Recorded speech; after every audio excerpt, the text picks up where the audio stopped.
আপোনালোকে সকলোৱে গম পায় ভগৱানৰ কথা, ভগৱান হনুমানৰ কথা। ভগৱান হনুমানৰ মহিমা, লীলা, তেওঁৰ শক্তি সকলোবোৰে জানে। কিন্তু কোনোবাই জানেনে যে ভগৱান হনুমানৰ দেউতাৰ নাম কি আছিল, তেওঁৰ মা কোন আছিল, তেওঁৰ লগত কিমানটা শক্তি আছিল? এনেকুৱা নজনা কিছুমান কথা আপোনালোকক জনাবলৈ মই ভিডিঅ'টো লৈ আহিছোঁ। যদি ভিডিঅ'টো ভাল লাগে আপোনালোকে ছাবস্ক্ৰাইব কৰিব চেনেলটো, পাছত থকা বেল আইকনটো প্ৰেছ কৰি দিব আৰু সকলোৰে মাজত ভিডিঅ'টো শ্বেয়াৰ কৰি দিব। চল বলক ভিডিঅ'টো ষ্টাৰ্ট।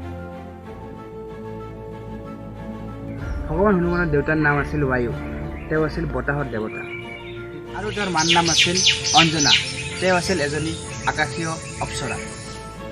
আপোনালোকে নিশ্চয় ভাবি আছে এজন দেৱতা আৰু এজনী অপ্সৰা ল'ৰা কেনেকৈ বানৰ ৰূপে জন্ম হ'ব পাৰে।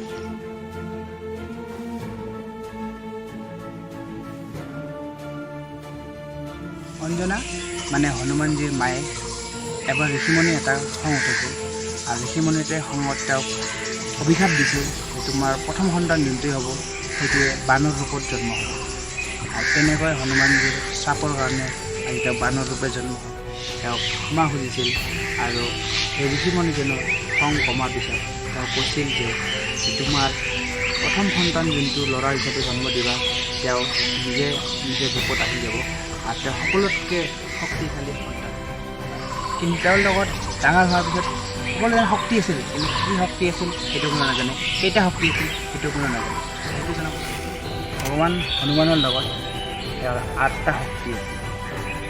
সেইবোৰ হ'ল, প্ৰথমটো শক্তি হ'ল আনিমা, দ্বিতীয়টো হ'ল মাহিমা, তৃতীয় আৰু চতুৰ্থটো হ'ল লাঘিমা আৰু গাৰিমা, আৰু পঞ্চমটো আছিল প্ৰাপ্তি। ষষ্ঠ আৰু সপ্তমটো হৈছে পাৰাকামায়া আৰু লাষ্টিভা। অষ্টম আৰু অন্তিমটো আছিল লাষ্টিভা। আপোনালোকে এজন ইমান শক্তিশালী মানুহৰ, ইমান শক্তিশালী এজন দেৱতাৰ এজন গুৰু থাকিব। তো এইটোৱে বুজা যায় যে ইয়াত যিমানে শক্তিশালী নহওক কিয় নিজৰ গুৰু হিচাপে মানক, তেতিয়া আপোনালোকে সফলতা অৰ্জন কৰিব। যদি ভিডিঅ'টো আপোনালোকৰ ভাল লাগিছে তেতিয়াহ'লে লাইক এটা কৰি দিব আৰু নেক্সট ভিডিঅ' কিহৰ ওপৰত বনাম এটা কমেণ্ট কৰি দিব। নতুন কিছুমান কথা জানিবলৈ আপোনালোকে সকলো বন্ধুক শ্বেয়াৰ কৰি দিয়ক। লগ পাম এটা নতুন ভিডিঅ'ৰ লগত, নতুন জেগাৰ লগত। Till then tata bye bye and জয় ভাৰত।